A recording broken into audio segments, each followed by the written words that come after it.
Welcome to another deep dive. Today we're looking at the gospel of hip-hop. I have to admit, when I first heard the title, I was a little skeptical. Hip-hop as a spiritual movement. It sounded like a bit of a stretch. Yeah, I can see that. But I'm always up for a challenge, so I dug in. And honestly, it's been pretty eye-opening. It's definitely not your typical book about hip-hop. The Yes. gospel of hip-hop goes way beyond just the music and the history. It delves into the philosophy, the values, the spiritual core of what hip-hop represents. Okay, so let's unpack this. What's the central argument here? What are they trying to get across? Well, the core idea is that hip-hop has a divine purpose. A mission to uplift and empower people. Okay. It's not just entertainment, it's a way of life, a path to self-discovery and social transformation. Interesting. That makes me think of Minister Louis Farrakhan's message to hip-hop artists, where he urged them to be bearers of light, to raise consciousness and inspire people. Yeah. Is that something the book touches on? Absolutely. They actually quote Farrakhan's message in the book, connecting it to this theme of personal transformation and community responsibility. Okay. The authors argue that hip-hop artists have this unique platform and a moral obligation to use their influence for good. So it's not just about making catchy tunes, it's about using your voice to make a difference. Exactly. It's about leveraging the power of hip-hop to inspire, to educate, to uplift. And speaking of upliftment, one of the most intriguing aspects of the book is how it redefines the concept of God, equating God with love. Well, hold on. God is love. That's a pretty bold statement. It is. They don't shy away from big ideas. There's this one quote that really stuck with me. "For it is not God that governs and orders the universe. It is love. And it is not God that destroys the universe. It is the illusory absence of love." Okay, that's deep. Yeah. It's like they're saying love is the fundamental force in the universe, the driving force behind everything. Precisely. And they argue that this concept of love is at the heart of hip-hop's message, of unity and compassion and social justice. Now, that brings to mind Dr. Martin Luther King Jr.'s I Have a Dream speech. There seem to be some parallels there, both calling for equality and justice. That's a great observation. The book actually draws a direct connection to King's speech, using this powerful metaphor of the promissory note. Wait, what do they mean by promissory note? Refresh my memory. So in his speech, King talks about America defaulting on a promissory note to its citizens of color, refusing to believe there are insufficient funds in the great vaults of opportunity. Right. The gospel of hip-hop uses the same metaphor to argue that society has failed to deliver on its promise of equality and justice for marginalized communities. Wow, I hadn't thought about it that way before. But that's a really powerful connection. It emphasizes this idea that hip-hop, like King's movement, is fighting for a better future. Exactly. And they go beyond just advocating for social change. They also provide insights into how individuals can overcome societal limitations and achieve their full potential. Okay, I'm intrigued. I think this is where our listener, who's always striving for self-improvement, would really lean in. What's the secret sauce? Well, the book stresses the importance of self-knowledge, of understanding your true nature and your purpose in the world. Oh. They argue that self-knowledge is the key to breaking free from those limiting beliefs and realizing your full potential. I can see how that's relevant. Yeah. So many of us struggle with self-doubt, with feeling trapped by societal expectations. Yeah. But how exactly do they say we achieve this self-knowledge? It's not like there's a simple recipe, right? Right. It's not a quick fix. But the book offers some tools and perspectives that can help us on that journey of self-discovery. They even introduce this concept of overstanding. Overstanding. I'm not familiar with that term. What's that all about? It's about going beyond just knowing something intellectually. It's about experiencing it, internalizing it, integrating it into your very being. Okay. It's a combination of wisdom gained through experience and knowledge acquired through study. So it's not enough to just read about self-discovery. You have to live it to embody it. Exactly. And this leads to a more nuanced understanding of truth and how our perceptions shape our reality. The gospel of hip-hop suggests that by seeking truth, speaking truth, and striving to be whole people, we can create a more authentic and fulfilling life. Okay, I'm starting to see how all these ideas are connected. You've got love as the foundation, then this emphasis on social justice and personal transformation, and now this deep dive into self-knowledge and understanding. It's like they're building a roadmap for a more conscious and empowered way of being. You're catching on quickly. And what's fascinating is that this roadmap isn't just for a select few, it's for everyone. The book argues that hip-hop transcends cultural boundaries, speaking a universal language that can resonate with people all over the world. I was thinking about that earlier. There's something about the rhythm, the energy, the raw honesty of hip-hop that seems to connect with people on a visceral level, regardless of their background. Exactly. And the book uses this really cool analogy to illustrate that point. They break down the elements of hip hop, hydrogen, iodine, phosphorus, oxygen into this chemical formula.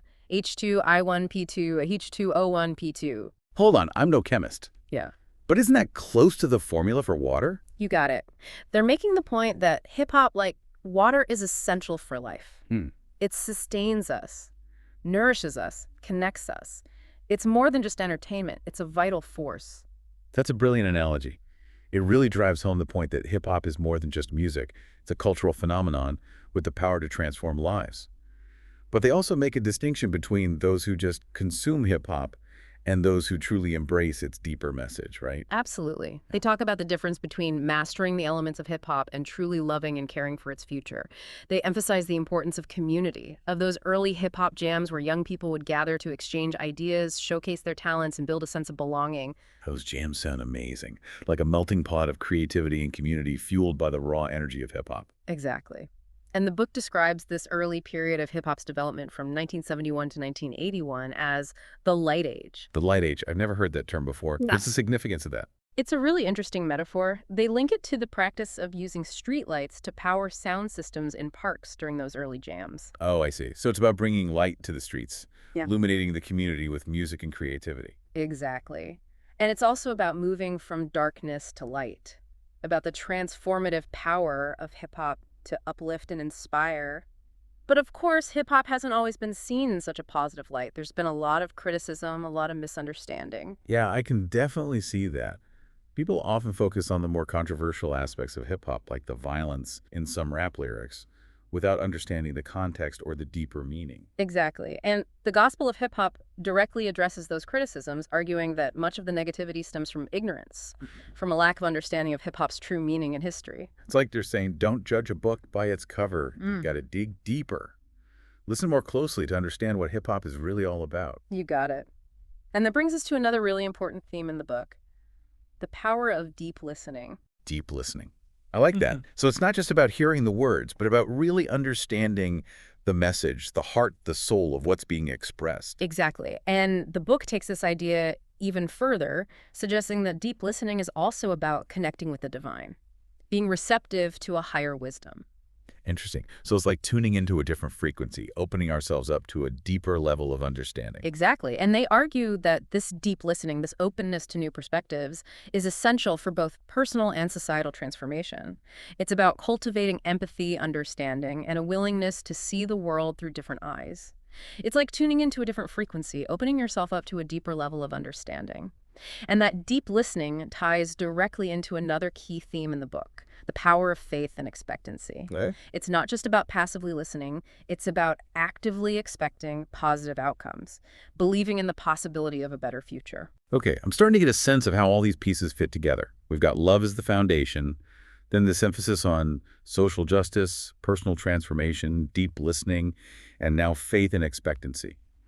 It's like they're building this layered approach to living a more conscious and empowered life. Exactly. It's a holistic vision, a roadmap for aligning your inner and outer world.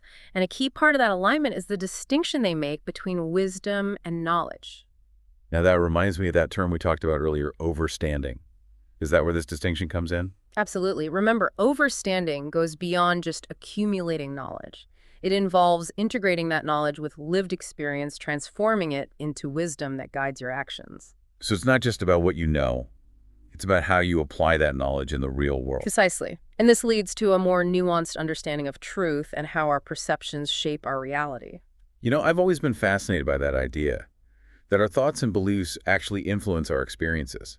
But how does that tie into the message of the gospel of hip-hop? They argue that by seeking truth, speaking truth, and striving to be whole people, we can create a more authentic and fulfilling life.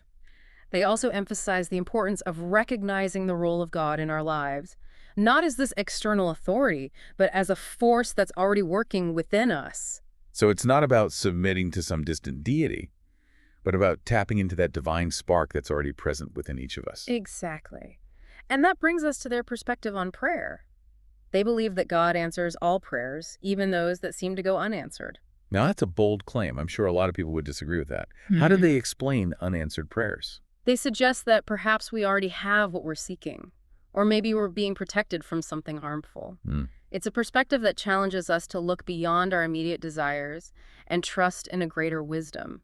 That's a really interesting way to reframe the idea of prayer. Instead of just asking for what we want, it's about aligning ourselves with a higher purpose, trusting that we're being guided towards what's best for us. Exactly. And this ties into their exploration of selfishness versus selflessness. They make this distinction between a selfish person who uses others for their own personal gain and a selfish person who focuses on self-development in order to better serve others. Ah, I see. So it's not about neglecting our own needs, but about recognizing that true fulfillment comes from contributing to something larger than ourselves. You got it. And this leads to their emphasis on health as a form of wealth. Okay. They advise maintaining good health by eating right, resting, and exercising, even when not recovering from illness. That makes perfect sense. Yeah. It's about investing in ourselves, taking care of our bodies and minds so that we can show up fully in the world. Exactly.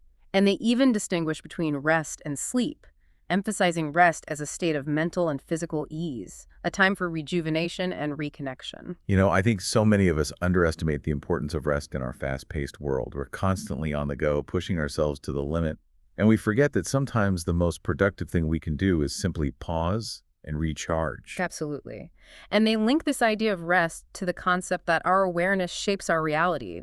The more aware we are, the more present we are in our bodies and minds, the more we can see and experience the beauty and wonder of the world around us. That's a beautiful thought.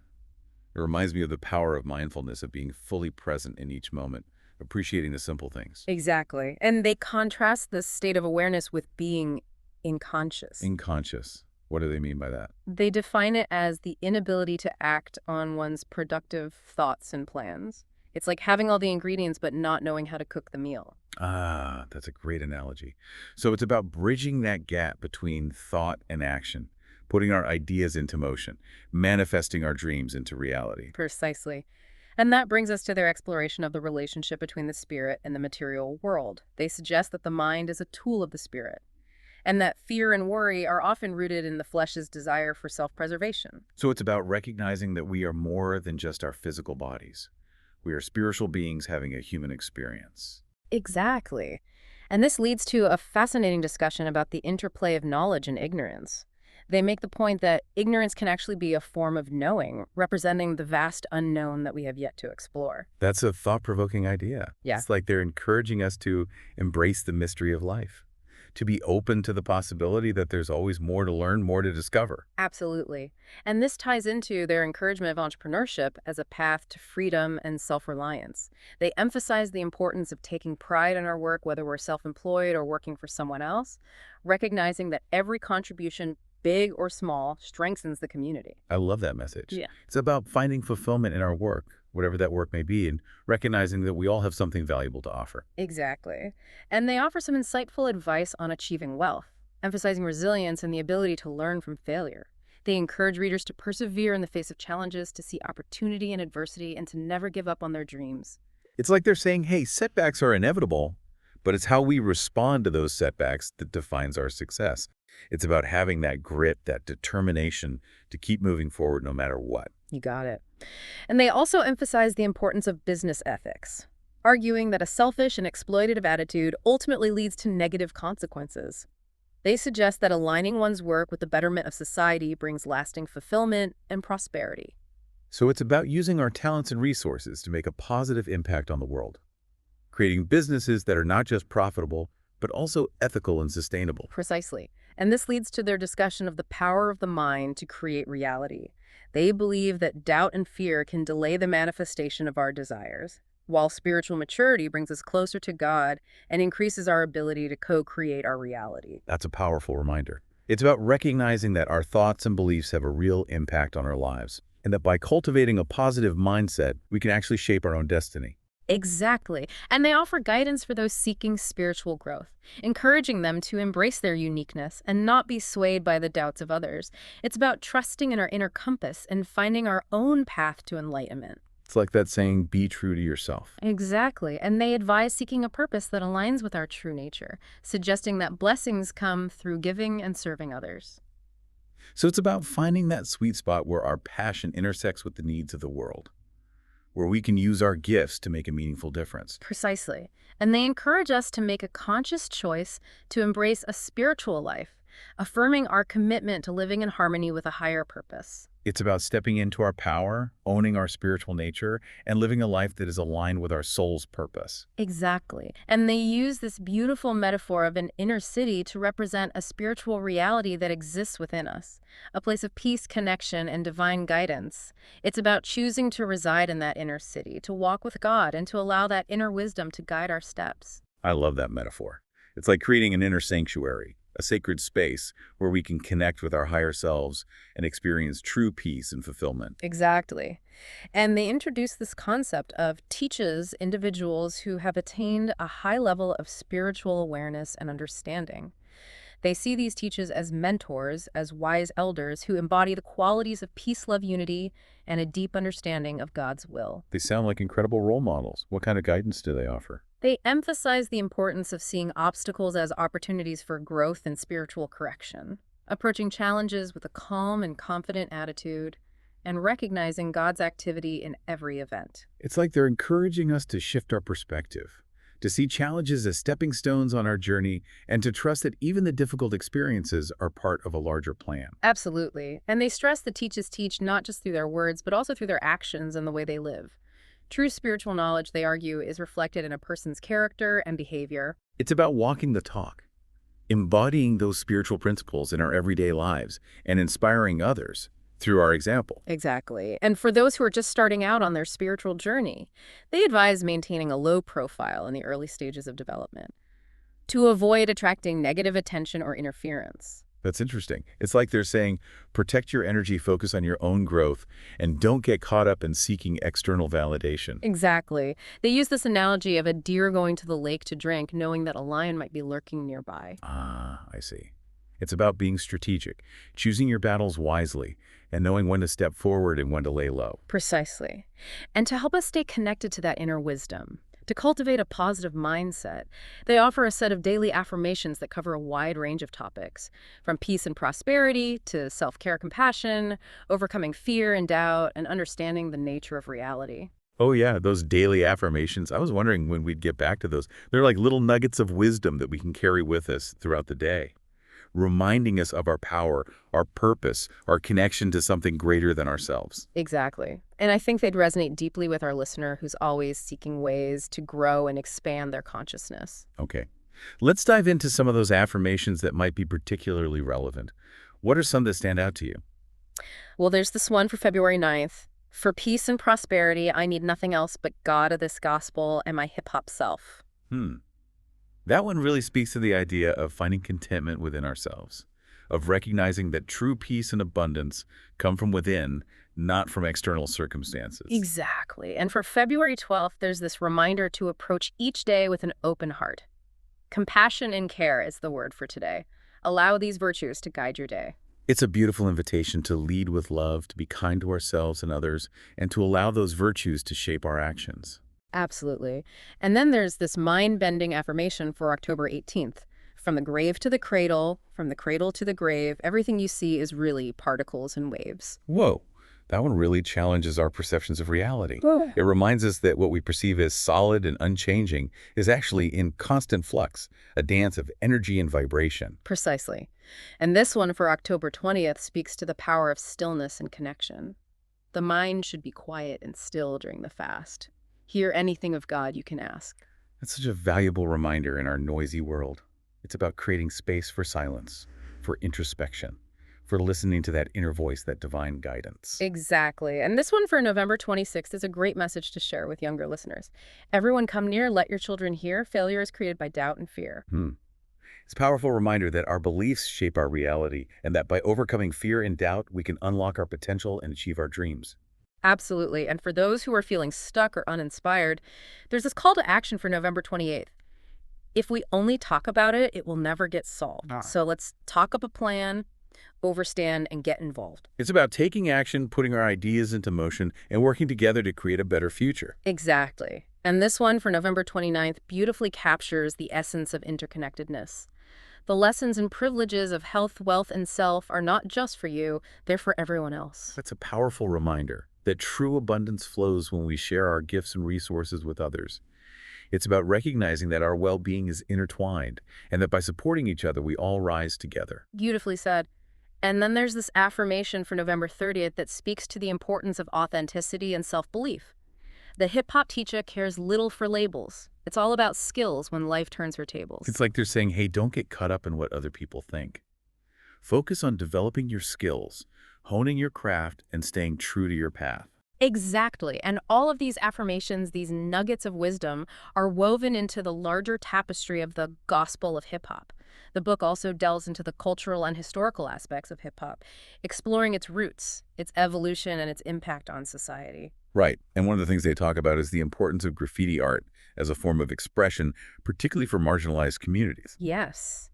The book recognizes graffiti art as an integral element of hip-hop culture, arguing that it gave a voice to the ignored underclass, transcending racial and ethnic boundaries.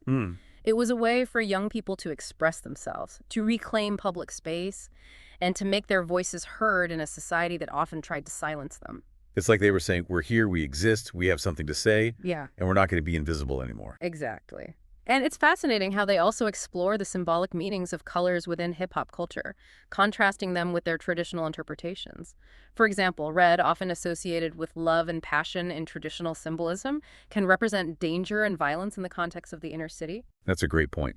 It highlights how hip-hop culture has created its own unique language, its own way of interpreting the world, drawing from but also challenging traditional meanings. Absolutely. And this exploration of symbolism goes even deeper when they discuss the 7 nerve centers in the body and their corresponding colors. Okay, I'm intrigued. Ah. Tell me more about these nerve centers. So according to the book, these 7 nerve centers govern different aspects of our being, including our spiritual development, our sense of justice, our capacity for truth and wisdom. They focus specifically on the 5th and 6th nerve centers, which are associated with the colors blue and violet, respectively. Okay, break that down for me. What do those colors and centers represent? The 5th nerve center, located above the throat and radiating the color blue, is linked to rhythm, authoritative speech, justice, and truth. It's the center that fuels our sense of fairness, our pursuit of knowledge, and our ability to express ourselves with clarity and conviction. So it's like the center that empowers us to speak our truth and fight for what we believe in. Exactly. And then you have the 6th nerve center, located at the forehead and associated with the color violet. This center is believed to be the seat of wisdom governing the pineal gland, responsible for visualization, insight, and inspiration. Wow, so it's like the center that helps us tap into our intuition, our creativity, and our connection to a higher wisdom. Precisely. And they conclude this section with a powerful call to action, a burst of energy that urges readers to get up right now, be the vision of yourself, be your dreams, get up now, move, make the inner you, the outer you, right now. Birth yourself as an act of faith, stand up right now. Talk about motivation. It's like a jolt of energy, a reminder to stop procrastinating, stop doubting ourselves, and to take action, to step into our power in this very moment. Exactly. And that sense of urgency, that call to action is woven throughout the gospel of hip-hop. The book challenges us to not just passively absorb its message, but to actively engage with it, to embody its principles in our own lives. It's like they're saying, don't just sit there and listen. Get up and do something. Make a difference. Create the world you want to see. Absolutely. Yeah. And they emphasize the importance of self-discipline and resisting temptation as part of this process of self-transformation. Right. Remember that analogy of spiritual weightlifting they use? It suggests that resisting temptation strengthens our spiritual muscles. Exactly. It's about building that inner strength, that willpower to overcome our lower impulses and make choices that align with our highest good. It's like training our minds just like we train our bodies to be stronger, more resilient, more focused on our goals. And they also encourage us to stay focused on our own path, avoiding distractions and comparisons with others, right? Absolutely. It's about finding our lane, owning our unique gifts, and not getting sidetracked by what others are doing or achieving. And speaking of owning our unique gifts, they also talk about the role of the hip-hop historian, arguing that it's crucial to accurately document hip-hop's history and preserve its legacy. But they also caution against relying solely on traditional academic approaches to understanding hip-hop culture. That's right. They believe that you can't truly understand hip-hop from a purely academic perspective. You have to immerse yourself in the culture, feel its energy, connect with its heart and soul. It's like they're saying you can't just read about hip-hop in a textbook. You got to live it, breathe it, experience it to really grasp its essence. Exactly. And this leads to a fascinating discussion about how our understanding of history is constantly being shaped by our present perspectives. They introduce this concept of super historical hip hop, which focuses on hip hop's origins and its transcendent nature. So it's about recognizing that history is not just a static record of the past, but a dynamic, evolving narrative that's constantly being reshaped by our current understanding. Exactly. It's about going beyond the surface narratives to uncover the deeper truth, the underlying principles, the timeless wisdom that's woven into the fabric of hip hop culture. Now that brings us back to that idea of hip-hop as a unifying force, its ability to transcend cultural boundaries and connect people from all walks of life. You got it.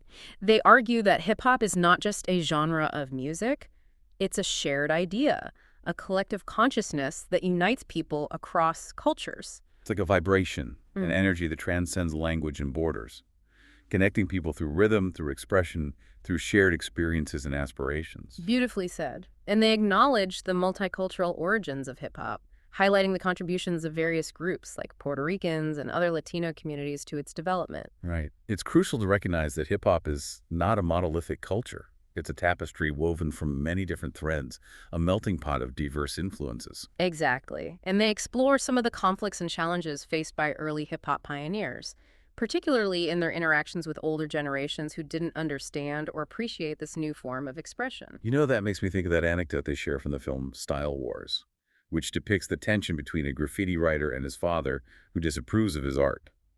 It's a classic example of the generational gap and the struggle for artistic freedom and recognition. Absolutely.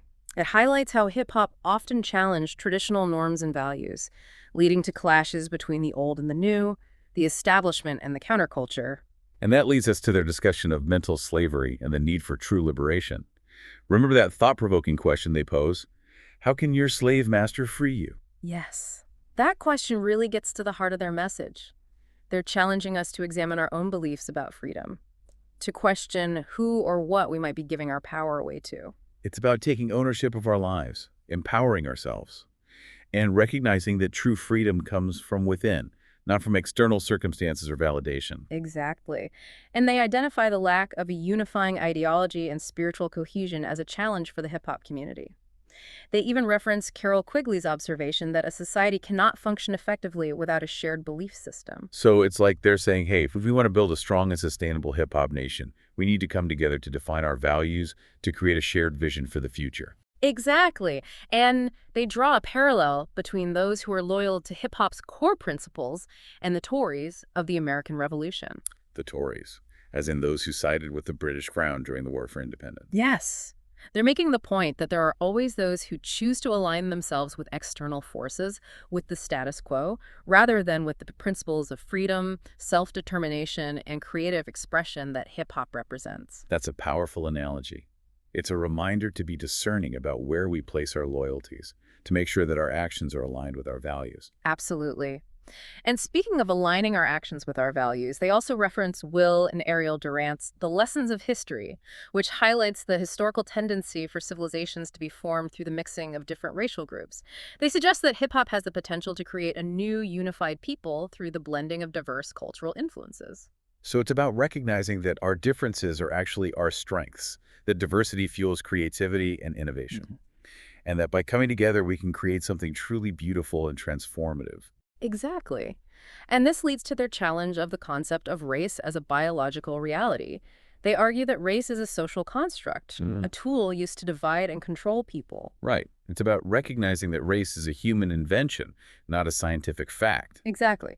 They even reference Ian F. Haney Lopez's work, which exposes race as a preserved fiction, a belief system, rather than a biological reality.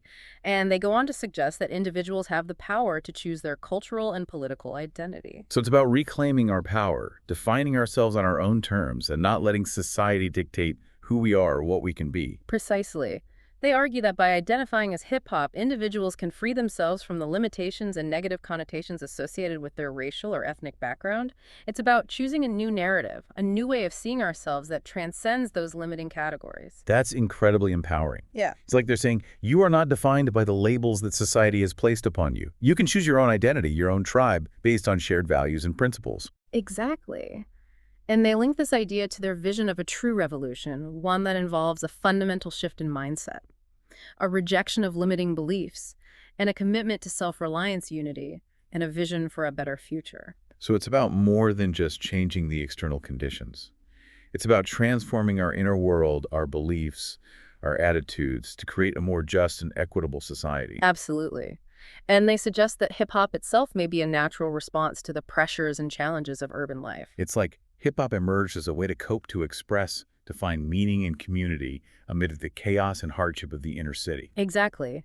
They even reference Nancy Murphy's work on how human capacities are shaped by our environment, suggesting that hip-hop is a product of its time and place, a creative adaptation to the unique conditions of urban life. That's a fascinating perspective. It's like hip-hop is both a reflection of and a response to the challenges faced by marginalized communities. Precisely. And they also acknowledge the profound influence of the Black Power movement on hip-hop culture. Right? Hip-hop inherited that legacy of resistance, that fight for social justice and self-determination, and carried it forward in its own unique way. Absolutely. And while they express admiration for the vision and sacrifices of Black Power leaders, they also acknowledge that the dream of full independence and self-governance for the African American community has not yet been fully realized. So it's like they're saying, we've come a long way, but the journey is far from over. There's still work to be done, and it's up to this generation to carry that torch forward. Exactly. And they see hip-hop as a potential catalyst for achieving that vision. They believe that hip-hop has the power to inspire a new generation of leaders to mobilize communities to create a more just and equitable world. It's a powerful reminder that music, art, and culture can be forces for social change. And they emphasize the role that unity plays in making that change happen. Absolutely. They argue that a divided community is a weakened community, one that's susceptible to external manipulation and control. They even draw a parallel between those who align themselves with external forces and the Tories of the American Revolution. The Tories? You mean those who sided with the British Crown during the fight for independence? Exactly. They're making the point that there are always those who choose to maintain the status quo, to uphold existing power structures, even when those structures are oppressive or unjust. It's a reminder to be aware of those dynamics, to question authority, and to make sure that our actions are aligned with our values. And speaking of questioning authority, they also challenge the whole concept of race as a biological reality. They do. They argue that race is a social construct, a tool used to divide and control people, a fiction that's been perpetuated for far too long. Right. It's about recognizing that we are all human beings regardless of the color of our skin, and that those superficial categories are meaningless in the face of our shared humanity. Exactly. And they go on to suggest that individuals have the power to choose their own cultural and political identity, to define themselves on their own terms, rather than letting society dictate who they are or what they can be. That's so empowering. It's like they're saying, hey, you don't have to be confined by the boxes that society has created. You can choose your own tribe, your own affiliations, based on shared values and principles. You got it. And they believe that by identifying as hip-hop, individuals can transcend those limiting categories of race and ethnicity and tap into a more universal sense of belonging. It's about recognizing that hip-hop is more than just a genre of music. It's a global movement, a cultural force, a way of life that connects people across boundaries. Exactly. And they believe that hip-hop has the potential to create a new narrative, a new way of seeing the world that embraces diversity, celebrates creativity, and promotes peace, justice, and understanding. Wow, what a powerful vision. It's inspiring to see how the gospel of hip-hop connects this vibrant art form to such profound ideas about spirituality, social change, and human potential. It really is. And I think it leaves us with some important questions to ponder. If hip-hop is truly a spiritual movement, what does that mean for its future? And what role can each of us play in shaping that future? Those are great questions. And I think the answers lie within each of us. The gospel of hip-hop provides a framework, a set of principles, a vision for what's possible, but it's up to each of us to take that vision and make it a reality. Absolutely. It's about finding our own unique way to express our hip-hop selves, to contribute to the movement, and to create a world that reflects those core values of peace, love, unity, and having fun. So to our listener, we encourage you to keep exploring these ideas. Dive deeper into the world of hip-hop. Discover its history, its culture, its power to inspire and transform, and most importantly, find your own way to embody its spirit, to live its message, and to contribute to its ongoing evolution. Remember, the power to create change lies within each of us. And as the gospel of hip hop so beautifully reminds us, hip hop is more than just music. It's a way of life, a spiritual movement, a force for good that has the potential to change the world. Thanks for joining us on this deep dive. We'll catch you next time. It really is. And it really does leave us with some pretty important questions to ponder. Like, if hip hop is truly a spiritual movement, what does that mean for its future? And what role can each of us play in shaping that future? Those are great questions. And I think the answers lie within each of us. The gospel of hip-hop provides a framework, a set of principles, a vision for what's possible. But it's up to each of us to take that vision and make it a reality. Absolutely. It's about finding our own unique way to express our hip hop selves, to contribute to the movement, and to create a world that reflects those core values of peace, love, unity, and having fun. So to our listener, we encourage you to keep exploring these ideas. Dive deeper into the world of hip-hop. Discover its history, its culture, its power to inspire and transform, and most importantly, find your own way to embody its spirit, to live its message, and to contribute to its ongoing evolution. Remember, the power to create change lies within each of us. And as the gospel of hip hop so beautifully reminds us, hip hop is more than just music. It's a way of life, a spiritual movement, a force for good that has the potential to change the world. Thanks for joining us on this deep dive.